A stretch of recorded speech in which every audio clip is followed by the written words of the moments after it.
इस वक्त की सबसे बड़ी खबर आ रही है पंजाब से, जहां पंजाब पुलिस को लॉरेंस बिश्नोई की 7 दिन की रिमांड मिल गई है। आज सुबह दिल्ली से लेकर पंजाब पहुंची पुलिस ने लॉरेंस को मानसा कोर्ट में पेश किया, जिसके बाद कोर्ट ने लॉरेंस की 7 दिन की रिमांड बढ़ा दी।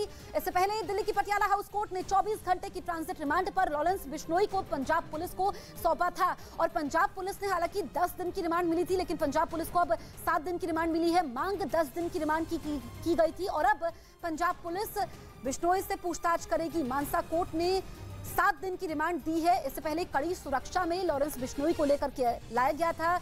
लॉरेंस बिश्नोई का मेडिकल भी होता है। मूसेवाला हत्याकांड में लॉरेंस बिश्नोई जो आरोपी है, साजिश करता है। इससे पहले दिल्ली पुलिस की हिरासत में लॉरेंस बिश्नोई था। 14 दिन तक दिल्ली पुलिस की हिरासत में था। उसके बाद यहां पर पंजाब पुलिस को ट्रांजिट रिमांड मिलती है और अब 7 दिन की रिमांड मिली है, जिसके बाद उससे पूछताछ होगी। सबसे बड़ी खबर हम आपको बता रहे हैं मूसेवाला हत्याकांड से जुड़ी हुई, जिसमें लॉरेंस बिश्नोई की 7 दिन की रिमांड पंजाब पुलिस को मिल गई है।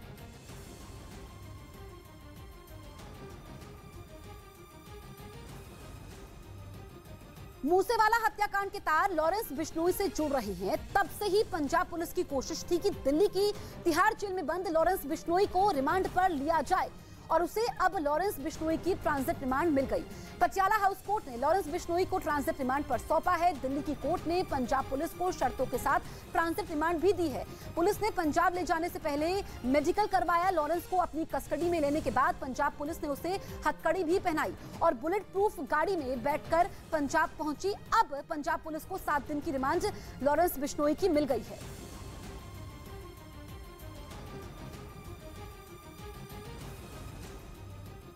और अब आपको दिखाते हैं मूसेवाला हत्याकांड से जुड़ी हुई 10 बड़ी खबरें। सिंगर मूसेवाला हत्याकांड के आरोपी गैंगस्टर लॉरेंस बिश्नोई की पंजाब की मानसा कोर्ट में पेशी। पंजाब पुलिस को 7 दिन की रिमांड मिली। गैंगस्टर लॉरेंस बिश्नोई को पंजाब पुलिस कड़ी सुरक्षा के बीच दिल्ली से मानसा लेकर पहुंची। रिमांड मिलने के बाद अब पंजाब पुलिस को मूसेवाला मर्डर केस में अहम सुराग मिल सकता है। पटियाला हाउस कोर्ट ने पंजाब पुलिस को शर्तों के साथ बिश्नोई की ट्रांजिट रिमांड दी है। कड़ी सुरक्षा के बीच पंजाब पुलिस गैंगस्टर बिश्नोई को मानसा लेकर पहुंची। पंजाब ले जाने से पहले गैंगस्टर लॉरेंस बिश्नोई का पुलिस ने आरएमएल अस्पताल में मेडिकल चेकअप करवाया।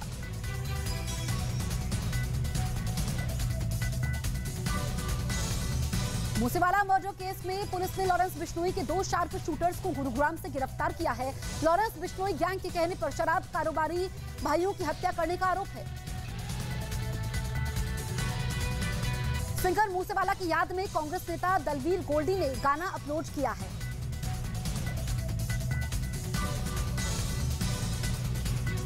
ये कांग्रेस पार्टी के उम्मीदवार दलवीर सिंह गोल्डी ने गाना अपलोड किया है और इसके बाद अब तमाम तरह की प्रतिक्रियाएं भी सामने आई है। कांग्रेस के इस गाने पर सियासत शुरू हो गई है। मूसेवाला के परिवार वालों ने इस पर आपत्ति जाहिर की है। अभिनेता सलमान खान को धमकी मामले में सौरभ उर्फ महाकाल पर क्राइम ब्रांच को गुमराह करने का आरोप लगा है। पंजाब सरकार ने गायक सिद्धू मूसेवाला की याद में पौधे लगाने का अभियान शुरू करने का ऐलान किया है। मोहाली पुलिस और एंटी गैंगस्टर टीम ने गोल्डी बरार के 2 गुर्गे गगनदीप उर्फ गग्गी और गुरप्रीत को गिरफ्तार किया। दोनों के पास से 32 कैलिबर की पिस्टल बरामद की गई है। पंजाबी सिंगर सिद्धू मूसेवाला हत्याकांड में गिरफ्तार शार्प शूटर संतोष जाधव को अपनी हत्या का डर सताने लगा है। एक रोज पहले ही महाराष्ट्र की पुणे पुलिस ने उसे गुजरात के भुज से उसके एक साथी के साथ गिरफ्तार किया था, जिसके बाद पुणे पुलिस उससे लगातार पूछताछ कर रही है ताकि पंजाबी सिंगर सिद्धू मूसेवाला हत्याकांड की सच्चाई सामने आ सके। 29 मई को पंजाब के मानसा में मूसेवाला की दिन दहाड़े बीच सड़क पर गोली मारकर हत्या कर दी गई थी। 2 गाड़ियों में आए बदमाशों ने मूसेवाला को गोलियों से छलनी कर दिया था। पुलिस का दावा है कि इस हत्याकांड में 8 शार्प शूटर शामिल थे, लेकिन 2 हफ्ते से ज्यादा का वक्त गुजर जाने के बाद भी अभी तक पुलिस के हाथ खाली हैं। सिर्फ पंजाब पुलिस ही नहीं बल्कि दिल्ली, हरियाणा और महाराष्ट्र की पुलिस भी इस हत्याकांड को सुलझाने में जुटी है। पुलिस का दावा है कि मूसेवाला को मारने के लिए अलग अलग राज्यों से शूटरों को बुलाया गया था और उनमें संतोष जाधव भी शामिल था, जो पुणे का रहने वाला है और महाराष्ट्र के कुख्यात अरुण गवली गैंग का गुर्गा भी है। आरोप है कि उसने 1 साल पहले पुणे में एक आदमी की हत्या कर दी थी, जिसके बाद से वो फरार चल रहा था और पुलिस काफी अरसे से उसकी तलाश में जुटी थी। इसी बीच महाराष्ट्र पुलिस को मूसेवाला हत्याकांड में शार्प शूटर सौरभ महाकाल और संतोष जाधव के शामिल होने की बात पता चली। फिर क्या था? पुलिस ने महाकाल को फौरन गिरफ्तार कर लिया और उसकी निशानदेही पर संतोष जाधव को भी गुजरात के भुज से धर दबोचा। पुणे पुलिस का दावा है कि संतोष जाधव भी लॉरेंस बिश्नोई गैंग का अहम सदस्य है और वो शार्प शूटर भी है और पूछताछ के दौरान उसने अपनी भूमिका इस जघन्य हत्याकांड में कबूल कर लिया है। लेकिन पुलिस की गिरफ्त में होने के बाद भी संतोष को अपनी हत्या का डर सता रहा है। उसे ये डर है कि लॉरेंस बिश्नोई गैंग के शूटर उसे मार डालेंगे ताकि सिद्धू मूसेवाला हत्याकांड का सच सामने न आ सके। और इसी वजह से मूसेवाला की हत्या के बाद से ही संतोष जाधव भागता फिर रहा था। उसे इस बात का डर सता रहा था कि लॉरेंस बिश्नोई गैंग के लोग ही उसकी हत्या कर देंगे।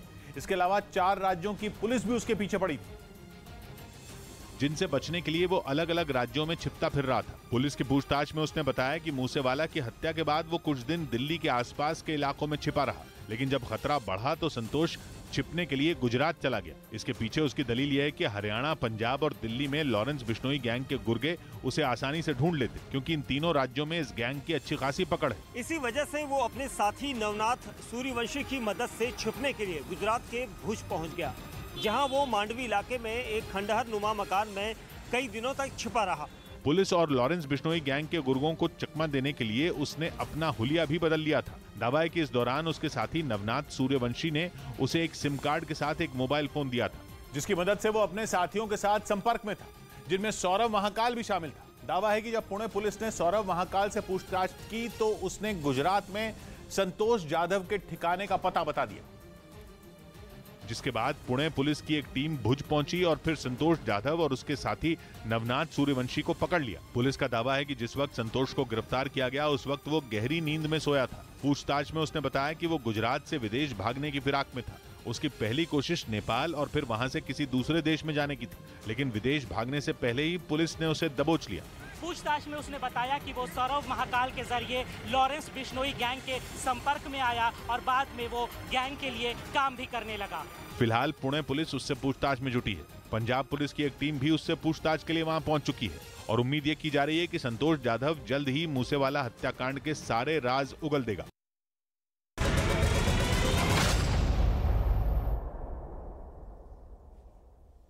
असम के गुवाहाटी में भारी बारिश के बीच हुई जमीन खिसकने से 4 लोगों की मौत हो गई। बारिश इतनी जोरदार थी कि पूरे शहर में बाढ़ आ गई। लोगों के घरों में कई फीट तक पानी जमा हो गया। पानी भरने से जगह जगह सड़क बंद हो गई। लगातार हो रही बारिश के बाद एसडीआरएफ एक्शन में आ गई है और उसने राहत बचाव का काम शुरू कर दिया है। तस्वीरें आप देखिए, गुवाहाटी में पानी भर गया है, बारिश के बाद बाढ़ आ गई है। और दूसरी तस्वीर में आप देखिए कि जमीन खिसकने से 4 लोगों की मौत हो जाती है और राहत बचाव का काम शुरू हो चुका है। एसडीआरएफ एक्शन में है। आप देखिए ये सड़कों का हाल और ये अंदाजा लगा पाना मुश्किल है कि यहाँ पर सड़क थी भी या नहीं।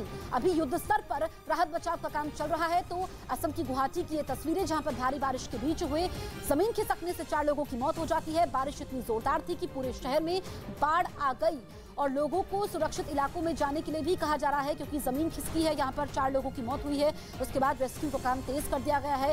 ये असम की तस्वीरें आप देखिए। इससे पहले भी असम में बाढ़ के बाद जनजीवन अस्त व्यस्त हो गया था और जिंदगी अभी वहां पर पटरी से उतर गई है। वहां पर फिर से ये जो लोग फंसे हुए हैं उनको बचाने का काम जारी है। आप देखिए कि सड़क पर जो लोग थे, अचानक से बाढ़ का पानी सड़कों पर आ जाता है और इससे पहले कि लोग कुछ समझ पाते, वहां पर कई लोग इसमें आगे इस पानी की चपेट में आ जाते हैं।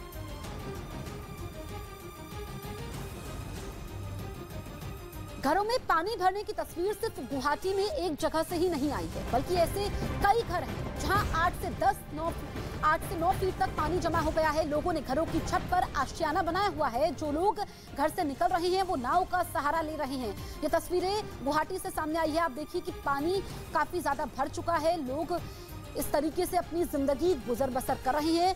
घरों में पानी भर चुका है और ये आप देखिए रिक्शे की मदद से लोग आगे बढ़ते हुए अपनी मंजिल की तरफ बढ़ते हुए, और जो ग्राउंड फ्लोर है वो पूरी तरीके से पानी में डूब चुका है।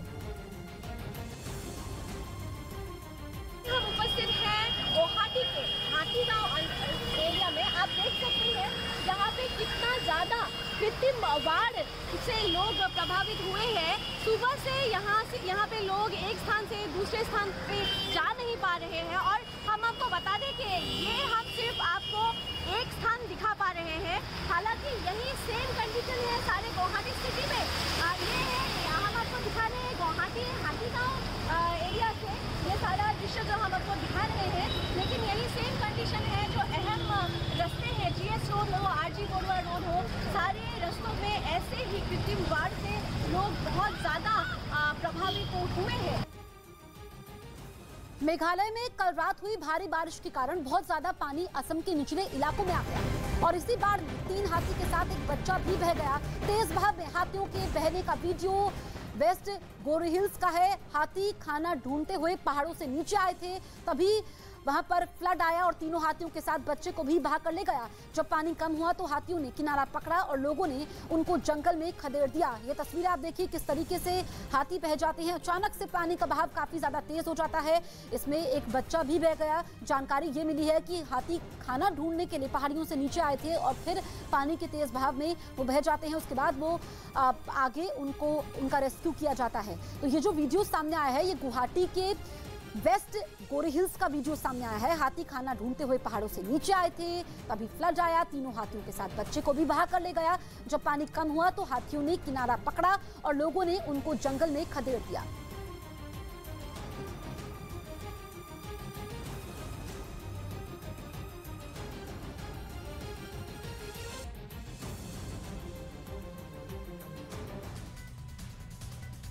बारिश की वजह से असम में हालात खराब हो गए हैं। कई इलाकों में बाढ़ जैसे हालात हो गए हैं। गुवाहाटी में बाढ़ की वजह से भूस्खलन में 4 मजदूरों की मौत हो गई है। एनडीआरएफ की टीम राहत और बचाव का काम कर रही है। गुवाहाटी में लैंडस्लाइड की वजह से सड़क पर मलबा आ गया, जिससे कामाख्या की ओर जाने वाला रास्ता बंद हो गया। असम के वेस्ट गोरी हिल्स में 3 हाथी के साथ एक हाथी का बच्चा भी रह गया। पानी निकलने के बाद हाथी वापस जंगल में चले गए। उत्तराखंड के बागेश्वर में बारिश की वजह से सड़क पर मलबा आ गया, जिससे पिंडारी रोड पर घंटों यातायात बाधित रहा। राजस्थान के बाड़मेर में पहली बारिश में पूरा शहर भर गया, तमाम घरों में पानी घुस गया। दक्षिणी चीन के कई इलाकों में बाढ़ की वजह से लैंडस्लाइड हुई है, जिससे हालात बदतर हो गए हैं। चीन के पूर्वी इलाके फुजियान और जियांगशी के कई शहर बाढ़ की चपेट में हैं। भारी बारिश के बाद तुर्की में बाढ़ के हालात बन गए हैं। पूर्वोत्तर और सेंट्रल तुर्की में भारी बारिश की वजह से 4 की मौत हो गई। अमेरिका की मोंटाना में भी बाढ़ कहर बरपा रही है। बाढ़ में कई घर बह गए हैं। यूक्रेन युद्ध के बीच न्यूज 18 के हाथ कुछ ऐसे सबूत लगे, जिसके बाद सवाल खड़े हो गए कि क्या वाकई यूक्रेन जैविक हमले की तैयारी में जुटा है। क्योंकि जंग शुरू होने के पहले महीने में ही रूस ने दावा किया था कि अमेरिका यूक्रेन में जैविक हथियार बनाने के लिए फंड भेज रहा है, जिसके बाद अंतर्राष्ट्रीय एजेंसियां भी लगातार इन दावों की जांच करती रहीं। और जब इसकी पड़ताल के लिए न्यूज 18 की टीम यूक्रेन की राजधानी कीव से करीब 140 किलोमीटर दूर जतोमोर इलाके में पहुंची, वहां एक रेलवे लाइन पर न्यूज 18 को ऐसे मास्क पड़े मिले जो जैविक हथियारों के इस्तेमाल को लेकर सवाल खड़े करते हैं। ट्रैक के पास हमें कुछ ऐसे मास्क नजर आ रहे हैं जो अमूमन इस्तेमाल किए जाते हैं रसायन पदार्थ से बचने के लिए। इसके बाद सवाल खड़े हो गए कि जिस जगह पर रूसी सेना ने हमला किया, वहां इन मास्क का इस्तेमाल कौन कर रहा था। क्योंकि मिसाइल हमलों से बचने के लिए न तो ऐसे मास्क का इस्तेमाल होता है और न ही ये मास्क बमबारी से बचाव करते हैं, जबकि ये मास्क तो सिर्फ और सिर्फ खतरनाक केमिकल या गैस से बचाने के लिए ही इस्तेमाल होते हैं।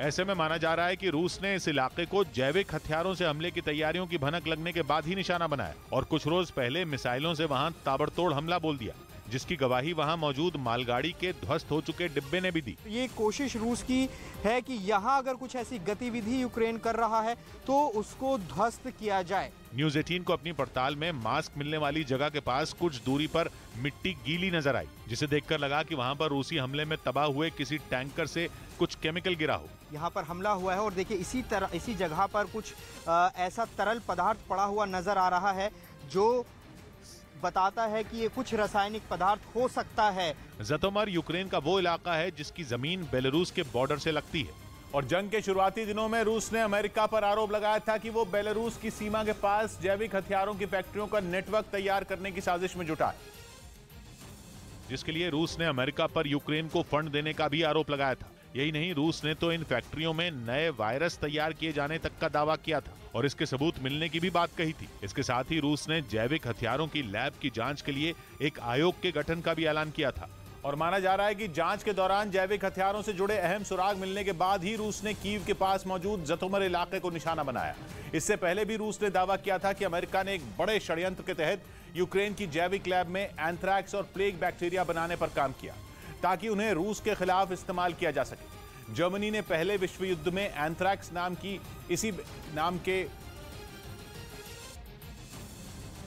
इसी बैक्टीरिया को जैविक हथियार बनाया था और दुश्मनों के घोड़ों और जानवरों में इंफेक्शन फैलाया था। जैविक हथियार यानी बायोलॉजिकल वेपन एक ऐसा हथियार है जो बिना धमाके के किसी भी देश को तबाह कर सकता है। मतलब यह कि जब बैक्टीरिया और वायरस का इस्तेमाल जानबूझकर इंसानों में इंफेक्शन फैलाने के लिए किया जाता है तो इसे जैविक हथियार कहते हैं। जैविक हथियार कम समय में बहुत बड़े क्षेत्र में तबाही मचा सकते हैं। ये लोगों में ऐसी बीमारियां पैदा कर देते हैं कि वो या तो मरने लगते हैं या दिव्यांग हो जाते हैं या फिर दिमागी तौर पर बीमार हो जाते हैं। नेटो की सदस्यता लेने में जुटे स्वीडन ने तुर्की की शर्तों के आगे सरेंडर कर दिया। तुर्की ने रूस के पड़ोसियों फिनलैंड और स्वीडन की नेटो की सदस्यता के खिलाफ अपनी कुछ शर्तें रखी थी और उसने ये ऐलान कर दिया था कि अगर उसकी शर्तें नहीं मानी गईं तो वो फिनलैंड और स्वीडन को नेटो में शामिल होने ही नहीं देगा। इसमें भी तुर्की की नाराजगी स्वीडन से ज्यादा रही है और वो उस पर कुर्द लड़ाकों को फंडिंग करने और हथियार तक मुहैया कराने का आरोप लगा चुका है। तुर्की ने आंखें तरेरी तो उसे कई बार मनाने की कोशिश भी की गई, लेकिन वो अपने रुख पर अड़ा रहा और आखिरकार तुर्की के सख्त रवैये के आगे स्वीडन को सरेंडर करना ही पड़ा। नेटो के सेक्रेटरी जनरल के मुताबिक स्वीडन ने तुर्की की शर्तों को पूरा करने की तरफ कदम बढ़ा दिए हैं। इसके लिए स्वीडन ने अपने आतंकवाद विरोधी कानून में संशोधन करना शुरू कर दिया है। इसके साथ ही उसने तुर्की को हथियारों का एक्सपोर्ट करने की भी तैयारी शुरू कर दी है। और माना जा रहा है कि स्वीडन के इन कदमों से तुर्की के रुख में थोड़ी नरमी जरूर आएगी, जो कि पहले दिन से ही उसके और फिनलैंड के नेटो में शामिल होने के खिलाफ रहा है। जबकि जंग शुरू होने के कुछ दिन बाद ही नेटो में शामिल होने की अर्जी देने वाले स्वीडन और फिनलैंड ये मानकर बैठे थे कि वहां उनकी एंट्री आसानी से हो जाएगी। माना जा रहा था कि रूस को तगड़ा झटका देने के लिए नेटो उसके पड़ोसियों को जल्द शामिल करा लेगा, लेकिन तुर्की ने ऐसा अड़ंगा लगाया कि दोनों देशों के लिए मुश्किल खड़ी हो गई। दोनों देश तुर्की को मनाने में जुट गए, जिसकी वजह यह कि किसी भी देश को नेटो का सदस्य बनने के लिए उसके मौजूदा सभी सदस्यों की मंजूरी लेनी होती है। इसके बाद ही कोई नया देश नेटो के मिलिट्री अलायंस में शामिल हो सकता है। एक भी देश ने रोड़ा अटकाया तो नेटो का विस्तार मुमकिन नहीं। और तुर्की ने अपने इसी ताकत को पहचानकर स्वीडन और फिनलैंड के खिलाफ झंडा बुलंद कर दिया। साफ कह दिया कि उसकी शर्तें नहीं मानने पर दोनों देशों में कोई भी नेटो में शामिल नहीं हो पाएगा। और तुर्की की इस नाराजगी की वजह है दोनों देशों के साथ उसकी कई साल से चल रही तनातनी। तुर्की का आरोप है कि दोनों देश पीकेके यानी कुर्दिस्तान वर्कर्स पार्टी का समर्थन करते हैं और उसके लोगों को अपने यहां पनाह देते हैं। पीकेके तुर्की के कुर्द लड़ाकों का एक संगठन है और तुर्की कुर्द लड़ाकों को आतंकवादी मानता है। तुर्की के साथ ही अमेरिका, यूरोपियन यूनियन समेत और भी कई देशों ने पीकेके को आतंकी संगठन घोषित किया हुआ है। इसमें भी स्वीडन से तुर्की की ज्यादा ठनी रही, क्योंकि उसने तुर्की को हथियारों की सप्लाई पर प्रतिबंध लगाया हुआ है। स्वीडन ने सीरिया में सैन्य कार्रवाई करने पर साल 2019 में तुर्की को हथियारों की सप्लाई रोक दी थी। लेकिन अब स्वीडन नेटो में शामिल होने के लिए तुर्की को मनाने में जुट गया है। वो आतंकवाद के खिलाफ कानून में बदलाव और तुर्की को हथियारों की सप्लाई शुरू करने की तैयारी कर रहा है। चीन अंतरिक्ष से धरती पर बिजली भेजने की तैयारी में है और इसके लिए उसने अपने स्पेस स्टेशन पर सोलर पावर प्लांट लगाने की घोषणा की है। अगर उसका यह प्रोजेक्ट कामयाब रहा तो वो ऐसा करने वाला दुनिया का पहला देश बन जाएगा। मतलब ये कि वो स्पेस में अमेरिका और ब्रिटेन को भी पीछे छोड़ देगा। पश्चिमी मीडिया का दावा है कि चीन के इस प्रोजेक्ट का पहला चरण अपने तय वक्त से 2 साल पहले यानी 2028 में शुरू कर दिया जाएगा। ये प्रोजेक्ट 4 चरणों में पूरा किया जाएगा। रिपोर्ट के मुताबिक 2030 में 36,000 किलोमीटर की ऊंचाई पर चीन एक ताकतवर प्लांट लगाएगा, जिसकी मदद से पहले 10 किलोवाट बिजली का उत्पादन होगा। लेकिन इसके बाद 2035 में एक बड़ा पावर प्लांट लगाया जाएगा, जिससे 10 मेगावाट बिजली का उत्पादन किया जाएगा। जबकि 2050 तक चीन को ये उम्मीद है कि सोलर स्टेशन करीब 2 गीगावाट बिजली का उत्पादन करना शुरू कर देगा। 2 दशक पहले नासा ने पहली बार इस तरह के एनर्जी प्रोजेक्ट का प्रस्ताव रखा था, लेकिन इस पर कभी काम शुरू ही नहीं किया गया। लेकिन चीन ने स्पेस स्टेशन पर सोलर पावर प्लांट लगाने का ऐलान कर दूसरे देशों से बाजी मार ली। स्पेस स्टेशन पर लगाए जाने वाले इस पावर प्लांट का मकसद सोलर एनर्जी को विद्युत ऊर्जा में बदलना है। और चीन की योजना के मुताबिक वो अंतरिक्ष में एक पावर स्टेशन बनाएगा जहां बड़े बड़े सोलर पैनल लगाए जाएंगे। उन सोलर पैनल के जरिए सूरज से आने वाली ऊर्जा को माइक्रोवेव या लेजर में बदला जाएगा। इसके बाद उस एनर्जी बीम को वायरलेस पावर ट्रांसमिशन के जरिए धरती पर भेजा जाएगा और फिर उसे विद्युत ऊर्जा में बदल दिया जाएगा। दावा है कि चीन इस प्रोजेक्ट को 2050 तक पूरा कर लेगा। पूरी तरह चालू होने के बाद अंतरिक्ष में ये सोलर स्टेशन परमाणु ऊर्जा स्टेशन की तरह काम करेगा और इलेक्ट्रिकल ग्रिड की तरह धरती पर आसानी से बिजली की सप्लाई करेगा। ईडी ने महाराष्ट्र सरकार के मंत्री और शिवसेना नेता अनिल परब को समन जारी किया है, जिसके बाद आज अनिल परब से पूछताछ होगी। ईडी अनिल परब से दापोली रिजॉर्ट मामले में पूछताछ करेगी। ईडी से पहले भी पूछताछ कर चुकी है। दापोली रिजॉर्ट मामले में कुछ दिन पहले ही अनिल परब के 7 ठिकानों पर रेड हुई थी।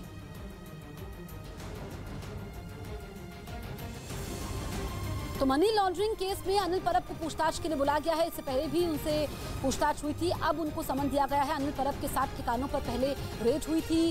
दापोली रिजॉर्ट मामले में उनसे अब पूछताछ होनी है और ये काफी अहम हो जाती है पूछताछ की। जो सवाल उनसे पूछे जाएंगे अनिल परब से, क्या वो इसका सही से जवाब दे पाएंगे? इस वक्त की सबसे बड़ी खबर हम आपको बता रहे हैं। ईडी ने महाराष्ट्र सरकार के मंत्री और शिवसेना नेता अनिल परब को समन जारी किया है।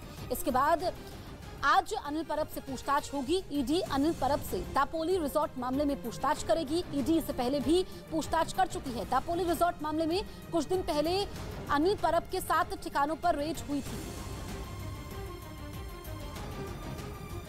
चलिए आपको बताते हैं कि अनिल परब आखिर है कौन जिनसे ईडी पूछताछ करने वाली है। दरअसल अनिल परब महाराष्ट्र में शिवसेना के नेता हैं। 3 बार से विधान परिषद सदस्य हैं अनिल परब।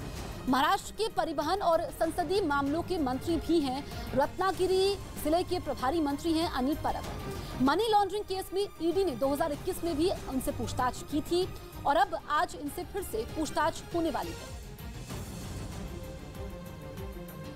चलिए अब आपको बताते हैं उन आरोपों के बारे में जिसको लेकर के अनिल परब से पूछताछ होने वाली है। ईडी ने उनको आज पूछताछ के लिए बुलाया है।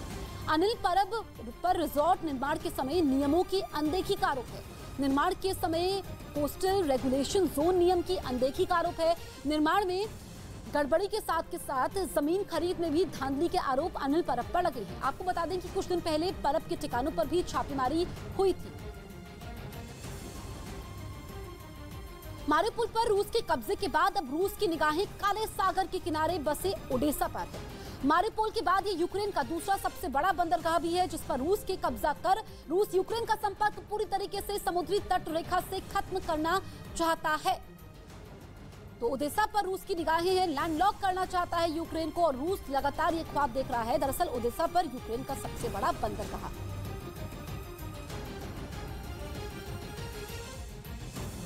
यूक्रेन और रूस के बीच लगातार जंग चल रही है और न्यूज़ 18 इंडिया की टीम उस जगह पर पहुंच चुकी है जो यूक्रेन के लिए सबसे महत्वपूर्ण जगह है। जी हां, हम बात कर रहे हैं ओडेसा की, जो कि अब अकेला ऐसा बंदरगाह बचा है जो यूक्रेन के पास है। और अगर ओडेसा पर कब्जा होता है तो समंदर से यूक्रेन का कनेक्शन पूरी तरह से कट जाएगा, क्योंकि मारिउपोल पहले ही वो खो चुका है। काला सागर की तस्वीर हम आपको दिखाने वाले हैं और इसका क्या महत्व है यूक्रेन के लिए वो भी बताएंगे। देखिए, सामरिक लिहाज से देखें तो ये मारिउपोल के बाद दूसरा बड़ा बंदरगाह है। मारिउपोल यूक्रेन पहले ही खो चुका है, उस पर रूस का कब्जा हो चुका है। ऐसे में पूरी ताकत यूक्रेन ने ओडेसा और यहाँ के बंदरगाहों को बचाने के लिए झोंक दी है। समुद्री तट अगर ये रूस कब्जा कर लेता है तो पूरी तरह से जो समुद्री तट है पूरा रूस के कब्जे में आ जाएगा। और रूस की कोशिश यही है कि वो किसी तरह से ओडेसा पर कब्जा करे। यहाँ भी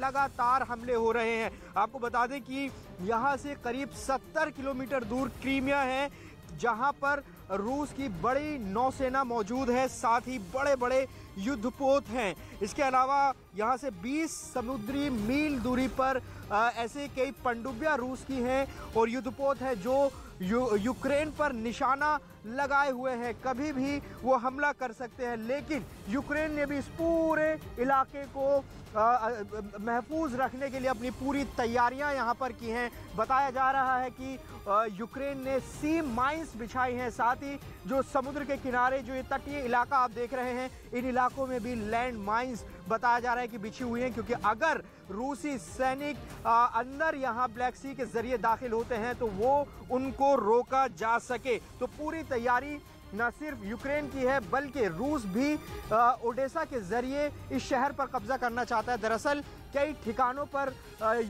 ओडेसा में हमला किया गया ताकि लोग यहां से पलायन करने को मजबूर हो जाएं। आपको बता दें कि यहां फ्यूल की बहुत दिक्कत है, पानी की बहुत दिक्कत है, यहां महंगाई हो गई है और इसी वजह से रूस चाहता है कि ये लोग यहां से पलायन कर जाएं ताकि रूस यहां मौका देखकर हमला करे। ब्रिटेन के अखबार डेली मेल ने दावा किया कि यूक्रेन की सेना ने रूस के घर में घुसकर वार किया। आरोप है कि रूस के मिलिट्री बेस को निशाना बनाने को लेकर यूक्रेन ने जोरदार धमाके किए। ये सैन्य अड्डे रूस की सीमा के करीब थे, जिन पर डेली मेल के दावे के मुताबिक सुबह के वक्त यूक्रेन ने धावा बोला। सबूत के तौर पर उसने एक वीडियो भी जारी किया जिसमें रूस के ब्रैंस्क में मौजूद कुछ जगहों से धुएं का गुबार उठता नजर आया। आरोप है कि यहां रूस के मिलिट्री अड्डे थे जिन पर यूक्रेन ने मिसाइलों से हमला किया। हालांकि रूस की तरफ से इसकी पुष्टि नहीं की गई, लेकिन वहां उसकी सेना के हेलीकॉप्टर और कुछ जवान जरूर गश्त करते नजर आए। डेली मेल ने आरोप लगाया कि रूस इस हमले को छिपाने की पूरी कोशिश कर रहा है। हालांकि वहां कई जगहों पर मिसाइलों के पुर्जे गिरे नजर आए, जिसके बाद आशंका जताई गई कि यूक्रेन ने आसमान से मिसाइलों की बारिश की और रूस की सीमा से करीब 50 किलोमीटर दूर मौजूद उसके सैन्य अड्डों को तबाह कर दिया। राहुल गांधी से दूसरे दिन भी पूछताछ हुई। ईडी ने हेरल्ड केस में घिरे कांग्रेस नेता राहुल गांधी से लगातार दूसरे दिन दिल्ली में पूछताछ की। ठाणे पुलिस समेत देश भर के कई संस्थानों की वेबसाइट हैक कर ली गई, हालांकि बाद में इन्हें सुधार लिया गया। जम्मू कश्मीर के श्रीनगर में सुरक्षा बल ने 2 आतंकियों को मार गिराया। पुलिस ने बताया कि आतंकी अमरनाथ यात्रा के दौरान हमला करने की फिराक में थे।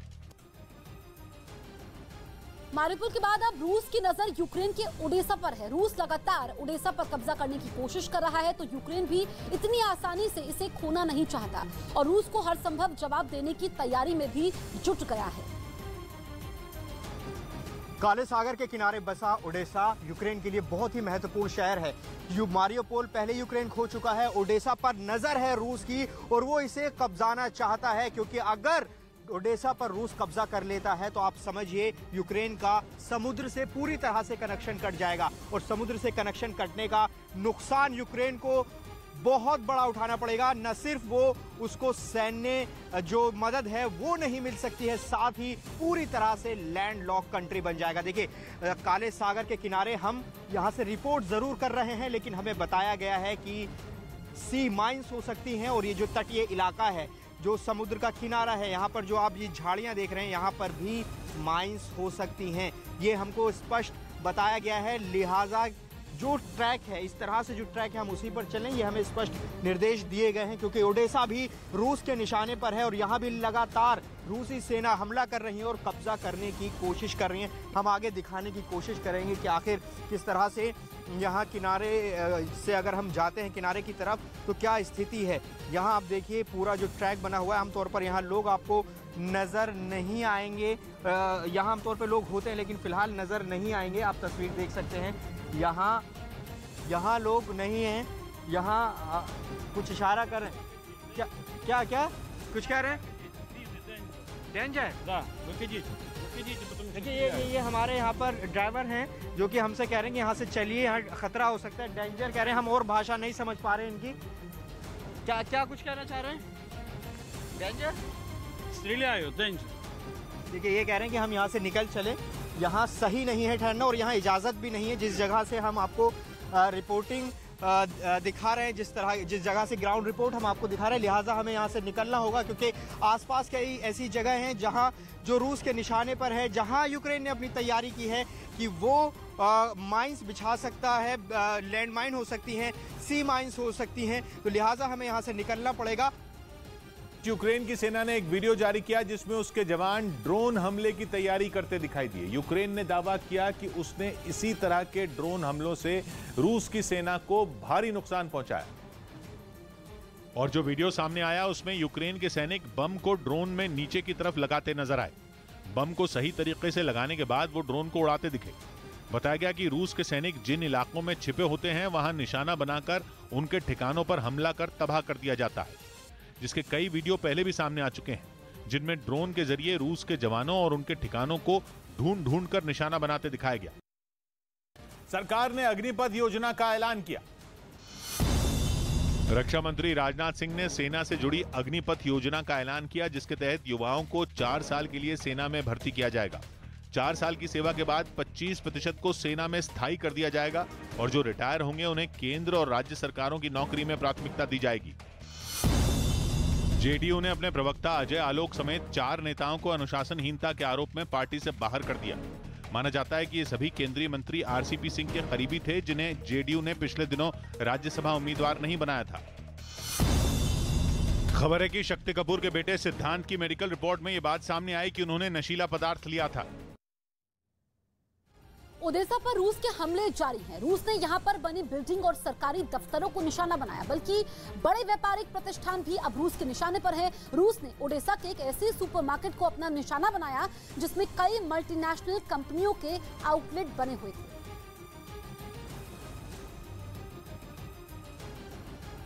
यूक्रेन ने एक वीडियो जारी किया जिसमें कुछ सैनिक एक सुपरमार्केट में चोरी करते दिखाई दी। यूक्रेन ने दावा किया कि ये रूस के जवान थे जिन्होंने बंद पड़े सुपरमार्केट में चोरी की। और जो सीसीटीवी वीडियो यूक्रेन की तरफ से जारी किया गया, उसमें एक सैनिक सुपरमार्केट का दरवाजा तोड़ता नजर आया। जवान ने जैसे ही बंदूक की मदद से दरवाजा तोड़ना शुरू किया, कुछ और सैनिक उसके पास आते दिखाई दिए। फौजियों ने सबसे पहले मेन गेट को खोला और फिर एक एक कर अंदर घुसे। इसके बाद उन्होंने सुपरमार्केट में रखी अलग अलग चीजों पर जमकर हाथ साफ किया। एक जवान तो कैश काउंटर में भी लूट की कोशिश करता दिखाई दिया, जबकि कुछ सैनिक दूसरी चीजों को बैग में भरते नजर आए। बताया गया कि रूस के जवानों ने खाने पीने की चीजों की तो चोरी की ही, साथ ही वो अंदर रहे कैश को भी अपने साथ ले गए। यूक्रेन ने दावा किया कि सुमे शहर के एक सुपरमार्केट में रूसी जवानों ने ये लूटपाट की।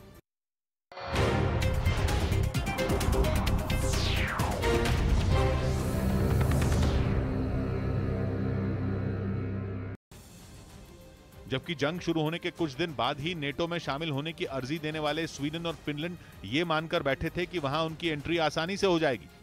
माना जा रहा था कि रूस को तगड़ा झटका देने के लिए नेटो उसके पड़ोसियों को जल्द शामिल करा लेगा, लेकिन तुर्की ने ऐसा अड़ंगा लगाया कि दोनों देशों के लिए मुश्किल खड़ी हो गई। दोनों देश तुर्की को मनाने में जुट गए, जिसकी वजह यह कि किसी भी देश को नेटो का सदस्य बनने के लिए उसके मौजूदा सभी सदस्यों की मंजूरी लेनी होती है। इसके बाद ही कोई नया देश नेटो के मिलिट्री अलायंस में शामिल हो सकता है। एक भी देश ने रोड़ा अटकाया तो नेटो का विस्तार मुमकिन नहीं। और तुर्की ने अपने इसी ताकत को पहचानकर स्वीडन और फिनलैंड के खिलाफ झंडा बुलंद कर दिया। साफ कह दिया कि उसकी शर्तें नहीं मानने पर दोनों देशों में कोई भी नेटो में शामिल नहीं हो पाएगा। और तुर्की की इस नाराजगी की वजह है दोनों देशों के साथ उसकी कई साल से चल रही तनातनी। तुर्की का आरोप है कि दोनों देश पीकेके यानी कुर्दिस्तान वर्कर्स पार्टी का समर्थन करते हैं और उसके लोगों को अपने यहां पनाह देते हैं। पीकेके तुर्की के कुर्द लड़ाकों का एक संगठन है और तुर्की कुर्द लड़ाकों को आतंकवादी मानता है। तुर्की के साथ ही अमेरिका, यूरोपियन यूनियन समेत और भी कई देशों ने पीकेके को आतंकी संगठन घोषित किया हुआ है। इसमें भी स्वीडन से तुर्की की ज्यादा ठनी रही, क्योंकि उसने तुर्की को हथियारों की सप्लाई पर प्रतिबंध लगाया हुआ है। स्वीडन ने सीरिया में सैन्य कार्रवाई करने पर साल 2019 में तुर्की को हथियारों की सप्लाई रोक दी थी। लेकिन अब स्वीडन नेटो में शामिल होने के लिए तुर्की को मनाने में जुट गया है। वो आतंकवाद के खिलाफ कानून में बदलाव और तुर्की को हथियारों की सप्लाई शुरू करने की तैयारी कर रहा है। वहीं चीन अंतरिक्ष से धरती पर बिजली भेजने की तैयारी में है और इसके लिए उसने अपने स्पेस स्टेशन पर सोलर पावर प्लांट लगाने की घोषणा की है। अगर उसका यह प्रोजेक्ट कामयाब रहा तो वो ऐसा करने वाला दुनिया का पहला देश बन जाएगा। मतलब ये कि वो स्पेस में अमेरिका और ब्रिटेन को भी पीछे छोड़ देगा। पश्चिमी मीडिया का दावा है कि चीन के इस प्रोजेक्ट का पहला चरण अपने तय वक्त से 2 साल पहले यानी 2028 में शुरू कर दिया जाएगा। ये प्रोजेक्ट 4 चरणों में पूरा किया जाएगा। रिपोर्ट के मुताबिक 2030 में 36,000 किलोमीटर की ऊंचाई पर चीन एक ताकतवर प्लांट लगाएगा, जिसकी मदद से पहले 10 किलोवाट बिजली का उत्पादन होगा। लेकिन इसके बाद 2035 में एक बड़ा पावर प्लांट लगाया जाएगा, जिससे 10 मेगावाट बिजली का उत्पादन किया जाएगा। जबकि 2050 तक चीन को ये उम्मीद है कि सोलर स्टेशन करीब 2 गीगावाट बिजली का उत्पादन करना शुरू कर देगा। 2 दशक पहले नासा ने पहली बार इस तरह के एनर्जी प्रोजेक्ट का प्रस्ताव रखा था, लेकिन इस पर कभी काम शुरू ही नहीं किया गया। रूस और यूक्रेन के बीच छिड़ी जंग के चौथे महीने में पुतिन की नजर अब पूरी तरह से डॉनबास पर टिक गई। पूर्वी यूक्रेन के उस हिस्से को जीतने के लिए वो कोई कोर कसर छोड़ना नहीं चाहते और पुतिन ये भी नहीं चाहते कि वहां जंग मारियोपुल की तरह लंबी खिंच जाए।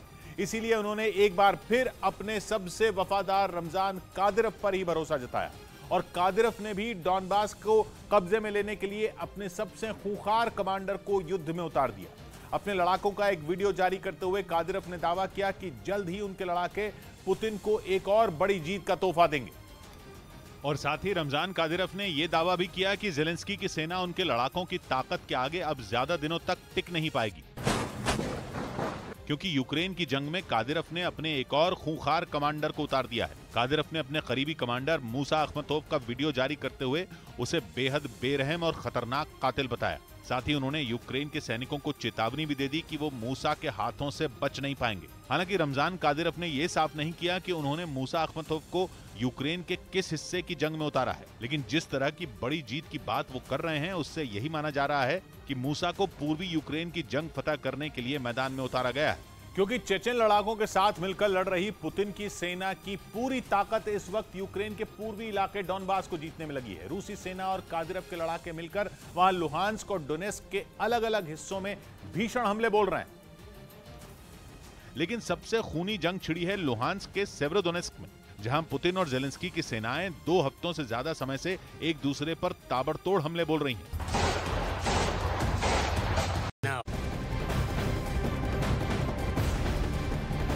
इस वक्त की बड़ी खबर आपको बता दें, डॉनबास पर यूक्रेन ने बड़ा दावा किया है। डॉनबास के 3 गांवों को कब्जा मुक्त करने का दावा यूक्रेन की तरफ से किया गया है। गांवों को कब्जा मुक्त करवाने का दावा किया है। दरअसल ये डॉनबास के वो 3 गांव हैं जिस पर पुतिन के सैनिकों ने कब्जा कर लिया था, लेकिन अब यूक्रेन का कहना है कि वापस उसकी सेना ने इन गांवों को ले लिया है। ये एक्सक्लूसिव तस्वीरें, सबसे पहले तस्वीरें डॉनबास इलाके से आप न्यूज़ 18 इंडिया पर आप देख सकते हैं।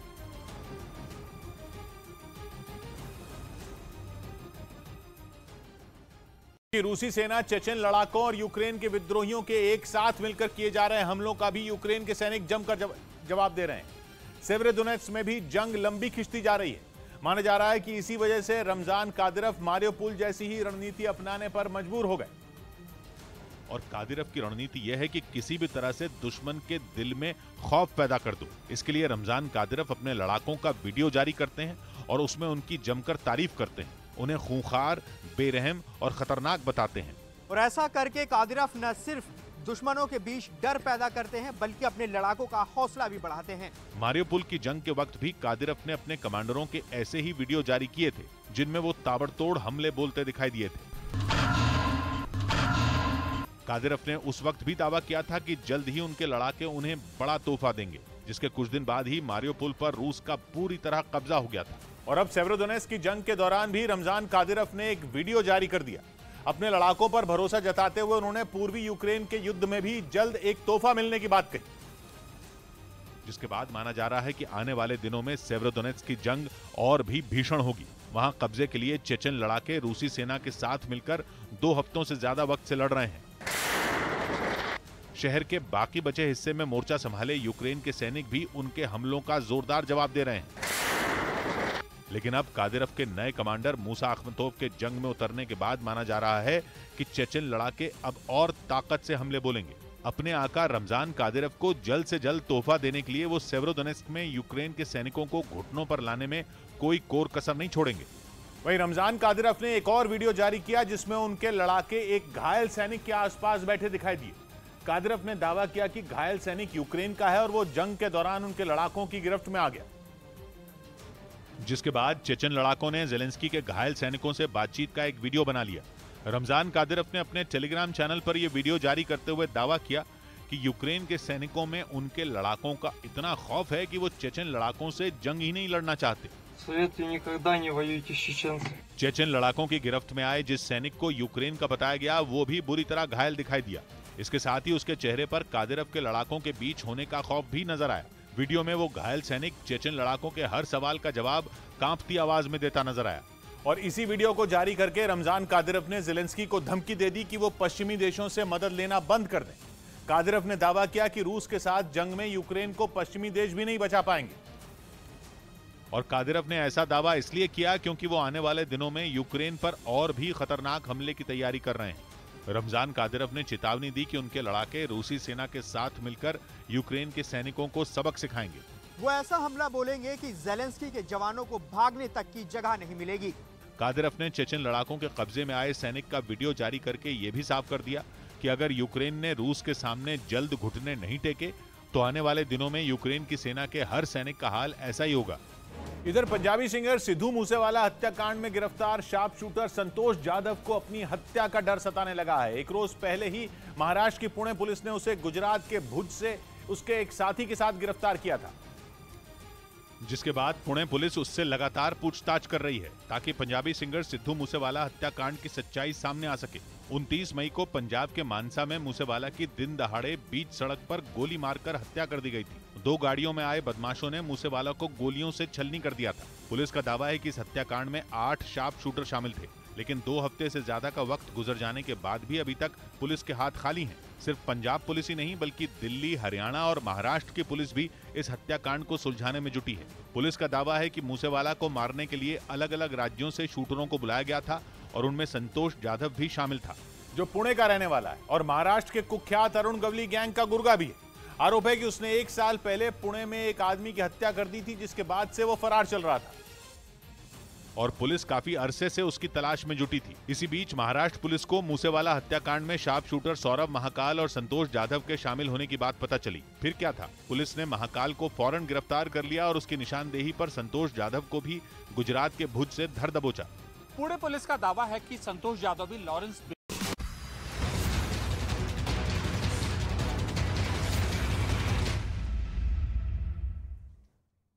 नमस्ते, मैं हूं आपके साथ जसप्रीत कौर। अब देश दुनिया की तमाम खबरों के लिए देखते हैं ताबड़तोड़ 50।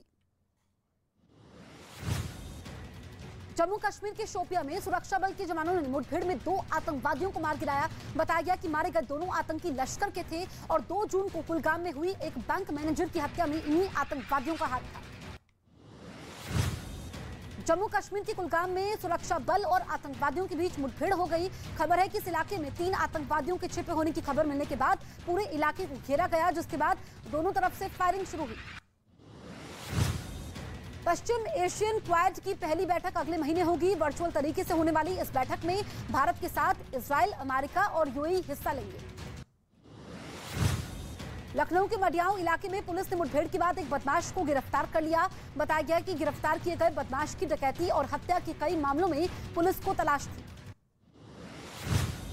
मध्य प्रदेश के राजगढ़ में एक कार ने बाइक को टक्कर मार दी। हादसे में बाइक पर पीछे बैठा आदमी सड़क किनारे खड़े एक ट्रक से जाकर टकरा गया, जिसकी वजह से उस आदमी की मौत हो गई। मध्य प्रदेश के ओरछा में बीजेपी नेता उमा भारती ने शराब की दुकान खोलने का विरोध किया। उन्होंने शराब की दुकान खोलने का विरोध करते हुए दुकान पर पत्थर फेंके। हिमाचल प्रदेश के मंडी में प्रदेश के मुख्यमंत्री जयराम ठाकुर मेडिकल कॉलेज के एक समारोह में शामिल हुए। इस दौरान वो कलाकारों के साथ मंच पर थिरकते हुए नजर आए।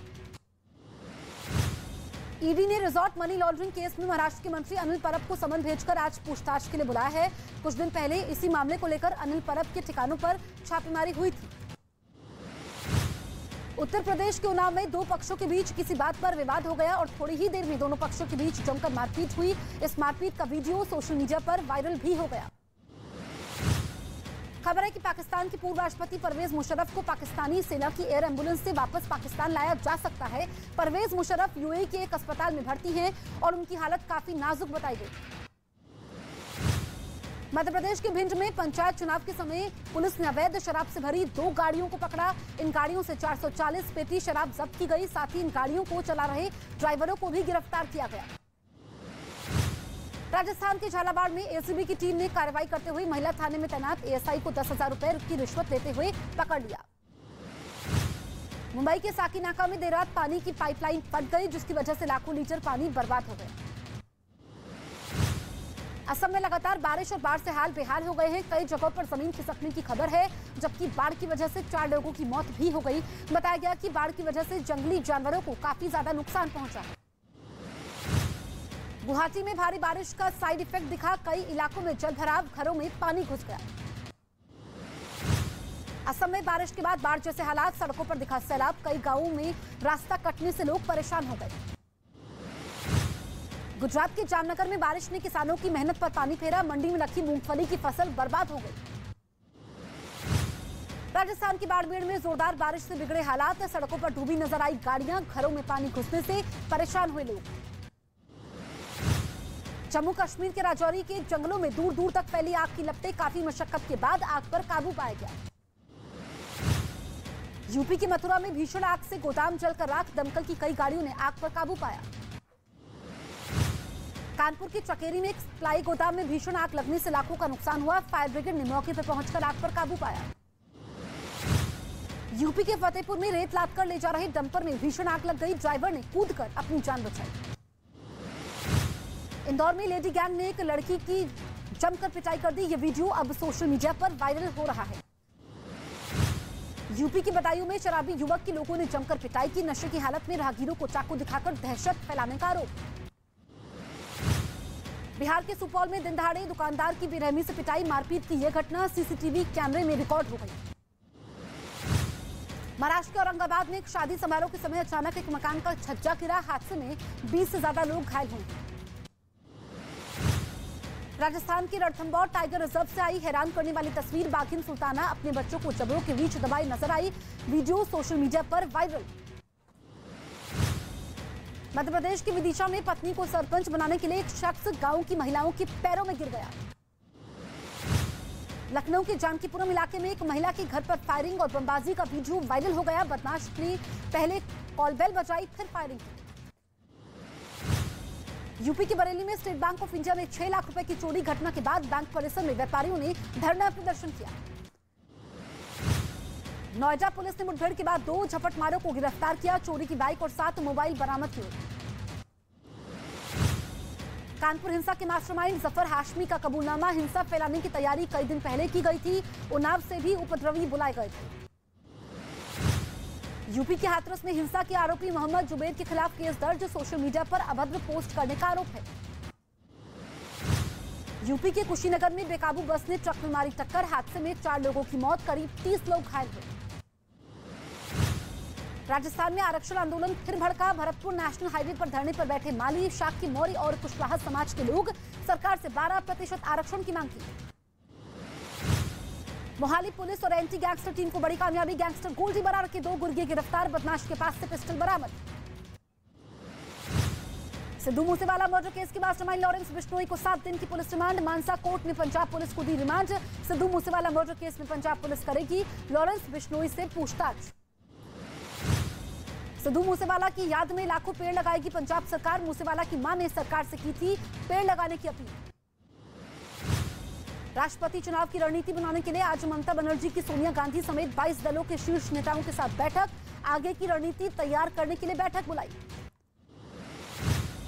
राष्ट्रपति पद की उम्मीदवारी को लेकर लेफ्ट के नेताओं की शरद पवार के आवास पर बैठक, शरद पवार को साझा उम्मीदवार बनाने पर चर्चा। यूपी की तर्ज पर रांची में उपद्रवियों के लगेंगे पोस्टर, राज्यपाल के निर्देश के बाद पुलिस आरोपियों के पोस्टर छपवाने में जुटी। यूपी में हिंसा के बाद अब तक 350 आरोपियों को गिरफ्तार किया गया, बवाल को लेकर 9 जिलों में कुल 13 FIR दर्ज हुई हैं। दिल्ली के स्वास्थ्य मंत्री सत्येंद्र जैन के आय से अधिक संपत्ति मामले में 18 जून को आएगा फैसला, कोर्ट ने बहस पूरी होने के बाद फैसला सुरक्षित रखा। जयपुर में पेट्रोल और डीजल की किल्लत से परेशान लोग, कम सप्लाई की वजह से पेट्रोल और डीजल की कमी। चंडीगढ़ में कोरोना के बढ़ते केस को लेकर नई गाइडलाइंस जारी, पब्लिक प्लेस पर मास्क पहनना अनिवार्य, सोशल डिस्टेंसिंग का पालन भी करना होगा। उत्तरकाशी की गंगनानी में नदी में फंसा गाय, SDRF और NDRF की टीम ने रेस्क्यू किया। जम्मू कश्मीर के अनंतनाग में गर्मी के बीच लोग मस्ती करते नजर आए, एक दूसरे पर पानी की बौछार का वीडियो सामने आया। अमेरिका के येलोस्टोन नेशनल पार्क में बाढ़ से बिगड़े हालात, पानी की तेज धार में बहता नजर आया घर। हांगकांग का प्रसिद्ध जंबो फ्लोटिंग रेस्टोरेंट, जिसे कई हॉलीवुड फिल्मों में दिखाया गया था, शहर छोड़कर चला गया। साल 2020 में कोरोना काल के बाद से रेस्टोरेंट मंदी की मार झेल रहा था। इक्वाडोर में ईंधन की कीमतों में कटौती को लेकर प्रदर्शनकारियों और पुलिस के बीच झड़प, पुलिस ने आंसू गैस के गोले छोड़े।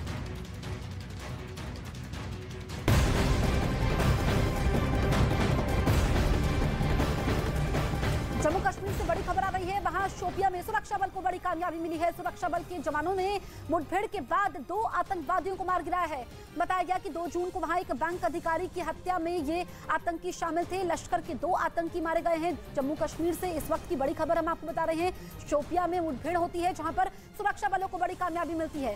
दरअसल जो लश्कर के 2 आतंकी मारे गए हैं, ये 2 जून को बैंक मैनेजर की हुई हत्या में शामिल थे। तो कहा जा सकता है कि सुरक्षा बलों ने बदला ले लिया है बैंक मैनेजर की हत्या का और लश्कर के 2 आतंकवादियों को मार गिराया गया है। ये मुठभेड़ होती है। मुठभेड़ अभी खत्म हो चुकी है, लेकिन वहां पर सर्च ऑपरेशन अभी भी जारी है। कई सारा सामान भी इन आतंकवादियों के पास मौजूद था, जिनको सुरक्षा बलों ने अपने कब्जे में ले लिया है। इस वक्त की सबसे बड़ी खबर हम आपको बता रहे हैं। 2 तस्वीरें भी आपके सामने हैं। एक तरफ शोपिया में 2 आतंकी ढेर हुए हैं, तो दूसरी तरफ पिछले 10 घंटों से भी ज्यादा समय से कुलगाम में आतंकवादियों से मुठभेड़ चल रही है।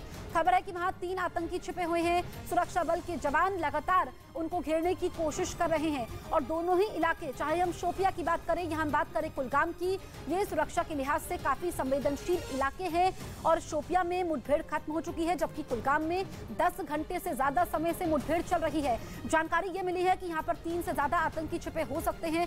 वहां पर इस वक्त सर्च ऑपरेशन भी जारी है और जो शोपिया में 2 आतंकी मारे गए हैं, ये लश्कर से जुड़े हुए थे। बैंक मैनेजर की हत्या में ये लोग शामिल थे और आप समझिए कि 10 दिन के अंदर इन आतंकियों को मारा गया है। बदला यहाँ पर सुरक्षा बलों ने ले लिया है और हाल के दिनों में हम देखें तो कई आतंकी मारे जा चुके हैं। वहां पर सुरक्षा बलों को लगातार कामयाबी मिल रही है और ये 2 तस्वीरें जम्मू कश्मीर की ताजा स्थिति आपको बता रही है कि शोपिया में मुठभेड़ खत्म हो चुकी है, जबकि अभी कुलगाम में आतंकवादियों से मुठभेड़ जारी है।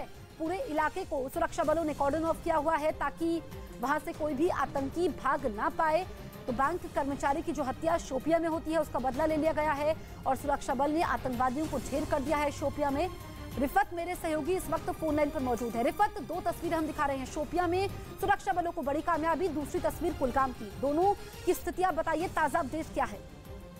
देखिए, जिस तरीके से जसप्रीत आपको मालूम है कि 2 जगह पे एनकाउंटर चल रहे थे रात के दौरान, एक तो शुपाया में, एक कुलगाम में।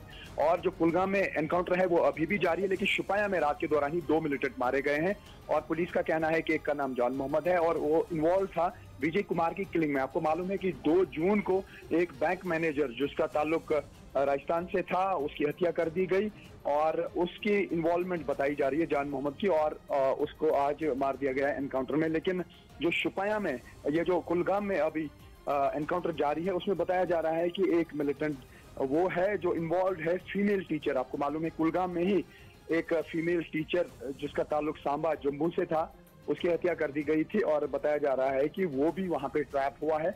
2 या 3 मिलिटेंट वहां पे हो सकते हैं जिनके साथ इस वक्त मुठभेड़ जारी है। यानी जो शुपाया में एनकाउंटर था उसमें 2 LET के मिलिटेंट मारे गए, एक इन्वॉल्व था विजय कुमार की किलिंग में, जो पुलिस का कहना है। और अभी जो कुलगाम में एनकाउंटर जारी है उसमें 2 से 3 मिलिटेंट जो है वो ट्रैप है, लेकिन बताया जा रहा है उसमें 1 मिलिटेंट इन्वॉल्व है फीमेल टीचर की किलिंग में। बिल्कुल, तो अहम जानकारी रिफत यहाँ पर देते हुए, रिफत आपसे जानना चाहेंगे, जो कुलगाम में इस वक्त मुठभेड़ चल रही है, वहाँ किस संगठन से ये जुड़े हुए हैं ये आतंकी, इस बारे में कोई जानकारी जल्दी से बताइए। देखिए, अभी जो है बताया यही जा रहा है कि उनका ताल्लुक LET या TRF से है, लेकिन जो शुपाया में 2 मिलिटेंट मारे गए उनका ताल्लुक लश्कर से बताया गया, लश्कर/LET, क्योंकि पुलिस की ये कह रही है कि जो ठीक है रिफत, आपका इस तमाम जानकारी के लिए बहुत बहुत शुक्रिया।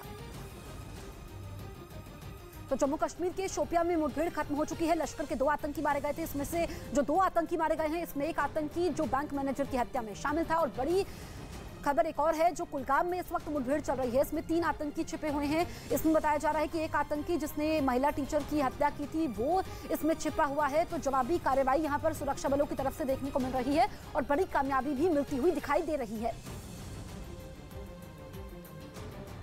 तो जम्मू कश्मीर के शोपिया से इस वक्त की बड़ी खबर हम आपको बता रहे हैं। लश्कर के 2 आतंकी मारे गए हैं। ये सुरक्षा बलों के लिए बहुत बड़ी कामयाबी है, क्योंकि लगातार हम देख रहे हैं कि आतंकी अब सिविलियंस को वहां पर निशाना बना रहे हैं, आम लोगों पर बंदूक तान रहे हैं, उनकी हत्याएं कर रहे हैं, लेकिन चुन चुन करके सुरक्षा बल उन आतंकवादियों का खात्मा भी कर रहे हैं। और यही हुआ शोपिया में, जहां पर जो 2 लश्कर के आतंकी मारे गए हैं, इसमें एक आतंकी जो 2 जून को बैंक मैनेजर की हत्या हुई थी उसमें शामिल था। ये कामयाबी मिली है। अब दूसरी तस्वीर आप देखिए, इसमें 3 आतंकी हैं जिनसे इस वक्त मुठभेड़ चल रही है।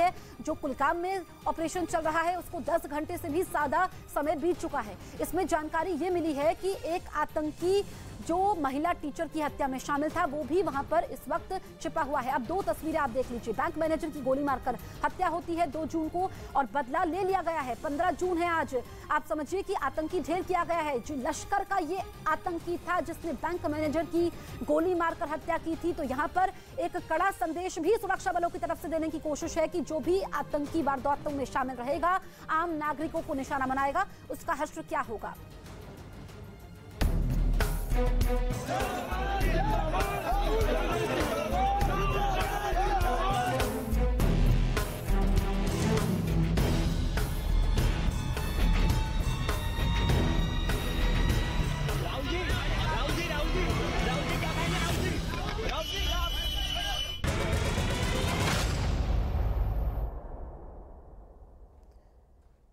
नेशनल हेरिटेज केस में आज लगातार तीसरे दिन राहुल गांधी से ईडी पूछताछ करेगी। पहले सोमवार को ईडी ने 8 घंटे और मंगलवार को 11 घंटे पूछताछ की, यानी अभी तक राहुल गांधी से कुल 19 घंटे की पूछताछ हो चुकी है। ईडी ने एक बार फिर आज राहुल को पूछताछ के लिए बुलाया है। कल राहुल गांधी सुबह करीब 11 बजे ईडी के दफ्तर पहुंचे थे और रात में राहुल गांधी करीब 11:15 बजे वापस लौटे। इस बीच में राहुल गांधी करीब 1 घंटे के लिए लंच करने ईडी दफ्तर से बाहर आए और यह जानकारी मिली है कि ईडी राहुल गांधी के जवाबों से संतुष्ट नहीं है, इसीलिए आज तीसरे दिन राहुल गांधी से लगातार पूछताछ होगी। अभी तक 19 घंटे की पूछताछ हुई है, जिसमें कई तीखे सवालों का सामना राहुल गांधी को करना पड़ा, जिसमें कोलकाता की फर्म के बारे में भी सवाल पूछा गया जिसमें हिस्सेदारी बताई जा रही है। तो ये पूरा मामला नेशनल हेराल्ड केस को लेकर के है और दूसरी तरफ हम देखें तो सियासत भी हो रही है। आज राहुल गांधी से फिर पूछताछ होनी है, ये इस वक्त की सबसे बड़ी खबर है। नेशनल हेराल्ड केस में फिर से पूछताछ होनी है। अभी तक सोमवार और मंगलवार को पूछताछ हुई है, 19 घंटे की पूछताछ हुई है। आज पूछताछ का तीसरा दिन है और कल भी हमने देखा कि राहुल गांधी पहले कांग्रेस दफ्तर जाते हैं। कांग्रेस दफ्तर से ईडी दफ्तर की दूरी कुछ ही दूरी की है, लेकिन जो तमाम कार्यकर्ता सड़कों पर हैं, कई लोगों को हिरासत में लिया गया और एक तरह से कहा जाएगा कि शक्ति प्रदर्शन की यहाँ पर कांग्रेस की कोशिश थी। सत्याग्रह इसको नाम दिया गया था और तमाम कांग्रेस के बड़े नेता भी इस पर बयान दे रहे हैं। आज तीसरा दिन पूछताछ का है। आज भी कई अहम सवाल पूछे जाएंगे राहुल गांधी से, क्योंकि जो 2 दिन से जो सूत्र जानकारी दे रहे हैं कि जो सोमवार को पूछताछ हुई है, मंगलवार को पूछताछ हुई है, इसमें कई सवालों के जवाब राहुल गांधी ने सही तरीके से नहीं दिए। ईडी उनसे संतुष्ट नहीं है। ऐसे में ये लंबी पूछताछ चलने वाली है। हमने देखा कि सोमवार को वो सोनिया गांधी से भी मिलने गए थे और अब 3 तस्वीरें आपके सामने है। राहुल गांधी से अब तक हुई पूछताछ इन 3 तस्वीरों के जरिए हम आपको समझा रहे हैं। दरअसल राहुल गांधी से सोमवार को पहली बार ईडी ने पूछताछ की। पहले दिन करीब 8 घंटे तक पूछताछ चली, वहीं दूसरे दिन 2 शिफ्ट में करीब 11 घंटे तक ईडी की टीम ने सवाल जवाब किए और तस्वीर आज फिर होने वाली पेशी की है, जहां राहुल गांधी एक बार फिर ईडी के दफ्तर जाएंगे। और हम देखें कि यहां पर पुलिस ने चौकसी बढ़ाई हुई है ताकि किसी तरीके से वहां पर हो हंगामा ना हो, लेकिन काफी समय लग गया राहुल गांधी को। जो पहले दिन आप देखिए, क्योंकि यहाँ पर कांग्रेस के बड़े नेता जो हर मोर्चे पर राहुल गांधी के साथ खड़े रहते हैं, प्रियंका गांधी भी उनके साथ थी। हालांकि जब ईडी दफ्तर पहुंचते हैं राहुल गांधी तो वो अकेले जाते हैं, लेकिन कांग्रेस दफ्तर में प्रियंका गांधी थी। उसके बाद देखिए मंगलवार की ये तस्वीर, यानी कि कल की तस्वीर, जब 11 घंटे पूछताछ होती है 2 शिफ्टों में। आप समझिए कि कितनी लंबी ये पूछताछ रही। 11 बजे ईडी दफ्तर राहुल गांधी पहुंचते हैं और उसके बाद 11:15 बजे वापस लौटते हैं। बीजेपी ने कांग्रेस पर बड़ा हमला बोला है, भ्रष्टाचार को लेकर के उन्होंने ड्रामा करार दिया है, लेकिन कांग्रेस ये कह रही है कि जो कांग्रेस के तमाम बड़े नेता हैं वो कह रहे हैं कि जब पहले इस मामले को बंद किया गया था 2015 में, फिर से साजिश के तहत इस मामले को खोला गया है और कांग्रेस इस मामले में चुप नहीं बैठेगी।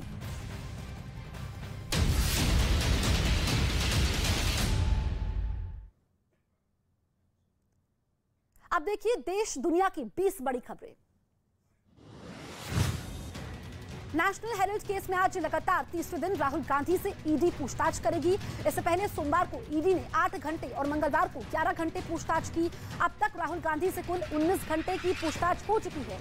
वहीं दूसरी ओर कांग्रेस राहुल गांधी से ईडी की पूछताछ को लेकर प्रदर्शन भी कर रही है। आज भी पूछताछ होने वाली है। सिंगर मूसेवाला हत्या केस में आज गैंगस्टर लॉरेंस बिश्नोई को पुलिस ने मानसा कोर्ट में पेश कर दिया। मानसा कोर्ट ने 7 दिन की पुलिस रिमांड पर भेज दिया। पंजाब पुलिस लॉरेंस को ट्रांजिट रिमांड पर दिल्ली से मानसा लेकर पहुंची है। पटियाला हाउस कोर्ट ने मंगलवार को शर्तों के साथ लॉरेंस को पंजाब पुलिस के हवाले किया। पंजाब पुलिस मूसेवाला हत्याकांड में पूछताछ करेगी। राजस्थान में आज चौथे दिन भी जयपुर आगरा राष्ट्रीय राजमार्ग पर प्रदर्शनकारी जमा है। आरक्षण की मांग को लेकर माली, शाक्य, मौर्य और कुशवाहा समाज के लोग भरतपुर में नेशनल हाईवे पर धरने पर बैठे हैं। प्रदर्शनकारी ओबीसी कोटे से सरकार से 12% आरक्षण की मांग कर रहे हैं। सरकार प्रदर्शनकारियों के प्रतिनिधिमंडल पर बातचीत कर रही है ताकि मसले का हल निकाला जा सके। मध्य प्रदेश के ओरछा में बीजेपी नेता उमा भारती ने एक बार फिर शराब की दुकान में पत्थर फेंका। पर्यटन नगरी ओरछा में शराब की दुकान का उमा भारती ने विरोध किया और ट्वीट के जरिए इसकी जानकारी भी दी। शराब की दुकान पर पत्थर फेंकते हुए उमा भारती का वीडियो वायरल हो रहा है। इससे पहले भी उमा भारती ऐसा कर चुकी है। उत्तर प्रदेश में 10 जून को हुई प्रदर्शन के बाद पुलिस अलर्ट पर है। मुरादाबाद में भी भारी संख्या में सुरक्षा बल तैनात है। पुलिस पर लगातार फ्लैग मार्च कर रही है। प्रदर्शन को लेकर अब तक 40 लोगों को हिरासत में लिया गया है, उनकी गिरफ्तारियां हुई हैं। इस सिलसिले में मुगलपुरा थाने में केस भी दर्ज किया गया है और पुलिस की छापेमारी लगातार जारी है।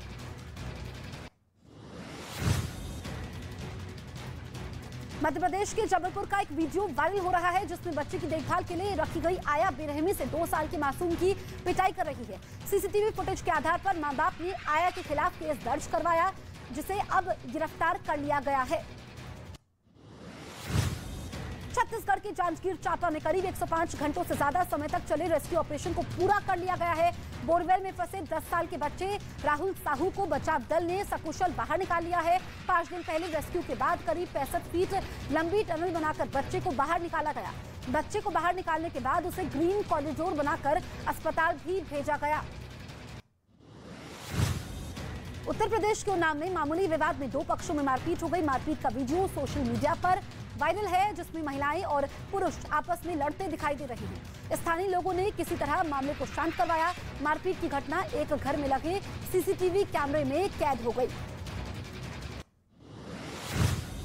छत्तीसगढ़ के बस्तर में एक शादीशुदा युवक को प्रेमिका के साथ पकड़ लिया गया, जिसके बाद गांव वालों ने लकड़ी से बांधकर दोनों की जमकर पिटाई कर दी। ग्रामीणों ने युवक की पत्नी समेत 4 लोगों पर एफआईआर भी दर्ज कर ली है। मध्य प्रदेश के इंदौर में लेडी गैंग ने एक लड़की को बुरी तरह से पीट दिया। वीडियो वायरल होने के बाद पुलिस एक्शन में आई और वायरल वीडियो के आधार पर आरोपी लड़कियों के खिलाफ केस भी दर्ज कर लिया है। उनकी तलाश भी तेज कर दी गई है। दरअसल लेडी गैंग की सरगना द्वारकापुरी इलाके के बदमाशों के साथ घूमती है और आए दिन इस तरह की घटना को अंजाम भी देती है। असम के काजीरंगा नेशनल पार्क में एक तेंदुए ने साइकिल सवार पर हमला कर दिया। साइकिल सवार ने किसी तरह भागकर अपनी जान बचाई। दरअसल बाढ़ की वजह से काजीरंगा में रहने वाले जंगली जानवर पहाड़ियों की ओर आ रहे हैं। काजीरंगा नेशनल पार्क में एक तरफ घाटी है तो एक तरफ पहाड़ी एरिया है और अब ये तस्वीर सामने आई है। उत्तर प्रदेश के ललितपुर में 4 साल की बच्ची को शराब पिलाए जाने के मामले में आरोपी पिता के खिलाफ केस दर्ज गिरफ्तार कर लिया गया है।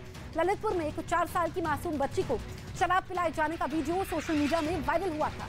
बच्ची को शराब कोई और नहीं बल्कि उसका पिता ही पिला रहा था। बच्ची की मां की तहरीर के आधार पर पुलिस ने कार्रवाई की है।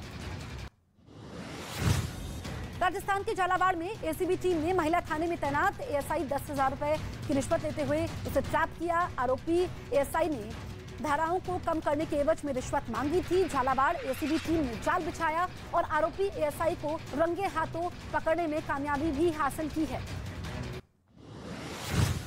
मुंबई के साकीनाका इलाके में पानी की पाइपलाइन फटने से लाखों लीटर पानी बर्बाद हो गया। स्थानीय लोगों के मुताबिक रात करीब 11:30 बजे पाइपलाइन से पानी निकलना शुरू हुआ, जो देर रात तक बदस्तूर जारी था। 1-2 दिन तक इलाके के लोगों को पानी की दिक्कत हो सकती है। जम्मू कश्मीर में आतंकवाद के खिलाफ मुहिम जारी है। शोपिया में सुरक्षा बल को बड़ी कामयाबी मिली है। शोपिया में कई घंटों की मुठभेड़ के बाद लश्कर-ए-तैयबा के 2 आतंकी सुरक्षा बल ने मार गिराए हैं। ये दोनों आतंकी 2 जून को बैंक मैनेजर की हत्या में शामिल बताए जा रहे हैं और अब मुठभेड़ खत्म हो चुकी है। उत्तराखंड के काशीपुर में एक पुलिस वाले ने इंसानियत की मिसाल पेश की है। वहां एक पुलिस कांस्टेबल ने अपनी ड्यूटी के समय एक मासूम की जान बचाई, जिसकी सीसीटीवी फुटेज सामने आई, जिसमें दिखा कि चौराहे से गुजर रहे ई रिक्शा से अचानक एक बच्चा जमीन पर गिर गया। जिसके बाद कांस्टेबल ने फुर्ती दिखाई और सामने से आ रही बस को रोका, बच्चे को गोद में उठा लिया। नैनीताल घूमने आने वाले लोगों को नैना देवी के दर्शन करने के लिए साड़ी या सूट ही पहनना होगा। मंदिर की मैनेजमेंट ने बाहर एक बोर्ड लगा दिया जिस पर लिखा गया है कि मंदिर में मर्यादित और शालीन वस्त्र पहनकर ही घुसे। मंदिर प्रबंधन का कहना है कि ऐसा इसलिए किया गया ताकि स्थानीय लोगों की धार्मिक भावनाओं को ठेस न पहुंचे। बॉलीवुड अभिनेत्री श्रद्धा कपूर के भाई सिद्धांत कपूर बेंगलुरु पुलिस के सामने पेश हुए। इससे पहले उन्हें एक होटल में चल रही पार्टी में पुलिस छापेमारी के समय हिरासत में लिया गया था। बॉलीवुड अभिनेता शक्ति कपूर के बेटे सिद्धांत कपूर की मेडिकल रिपोर्ट में ड्रग्स लेने की पुष्टि भी हुई है। बेंगलुरु पुलिस ने सिद्धांत कपूर समेत 5 लोगों को हिरासत में लेने के बाद जमानत पर छोड़ दिया है। मध्य प्रदेश के पन्ना टाइगर रिजर्व में P141 नाम की बाघिन के 2 शावकों को जन्म दिया है। 4 दिन पहले ही वहां 2 बाघों की मौत की खबर से हड़कंप मच गया था, लेकिन 2 शावकों के जन्म ने उस कमी को एक हद तक पूरा कर दिया। इन दोनों शावकों के जन्म के बाद पन्ना टाइगर रिजर्व में 75 से अधिक बाघ हो चुके हैं।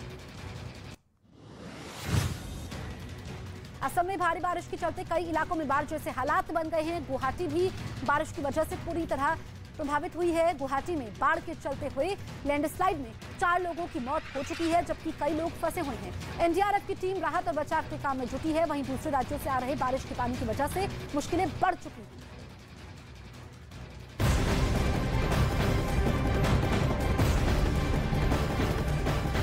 बड़ी खबर अग्निपथ योजना से जुड़ी हुई। अग्निपथ योजना से सेना में 4 साल की सर्विस पूरी कर चुके युवाओं को अर्धसैनिक बलों और असम राइफल्स की भर्ती में प्राथमिकता दी जाएगी। भारत सरकार की अग्निपथ योजना के बाद गृह मंत्रालय का ये अहम फैसला सामने आया है। गृह मंत्री अमित शाह ने ट्वीट करके जानकारी भी दी है। इस योजना के तहत सेना 4 साल की सर्विस पूरी कर चुके युवाओं को अर्धसैनिक बलों और असम राइफल्स की भर्ती में दी जाएगी प्राथमिकता।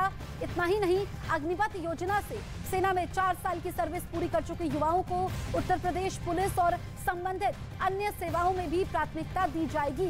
तो अग्निवीरों पर गृह मंत्रालय ने यह बड़ी पहल की है और असम राइफल्स में उनको प्राथमिकता दी जाएगी। अर्धसैनिक बल में भी प्राथमिकता दी जाएगी। जिन्होंने 4 साल की सेवा पूरी की है सेना में, उनको ये तरजीह दी जाएगी। ऐसे में ये जो पहल है, गृह मंत्रालय ने अहम फैसला लिया है, ये काफी अहम हो जाती है। बड़ा मौका होगा उनके लिए जो सेना में 4 साल की सर्विस पूरी कर चुके हैं। और इस बात की जानकारी खुद गृह मंत्री अमित शाह ने ट्वीट करके दी है। ये गृह मंत्रालय ने अहम फैसला लिया है और देखिए कि इस योजना से, अग्निपथ योजना से सेना में 4 साल की सर्विस पूरी कर चुके युवाओं को अर्धसैनिक बलों और असम राइफल्स में भर्ती में प्राथमिकता दी जाएगी। इसके अलावा उत्तर प्रदेश में भी उनको तरजीह दी जाएगी। तो 4 साल जिन्होंने सेवा पूरी की है सेना में, अग्निवीरों पर यूपी सरकार ने भी ऐलान कर दिया है कि यूपी पुलिस में भी इनको प्राथमिकता मिलेगी। तो ऐसे तमाम ये युवाओं के लिए बड़ा मौका होगा। देखिए, एक तरफ तो गृह मंत्री अमित शाह ट्वीट करते हैं, दूसरी तरफ यूपी के सीएम योगी आदित्यनाथ भी ट्वीट करके जानकारी देते हैं कि यूपी पुलिस में उनको प्राथमिकता दी जाएगी।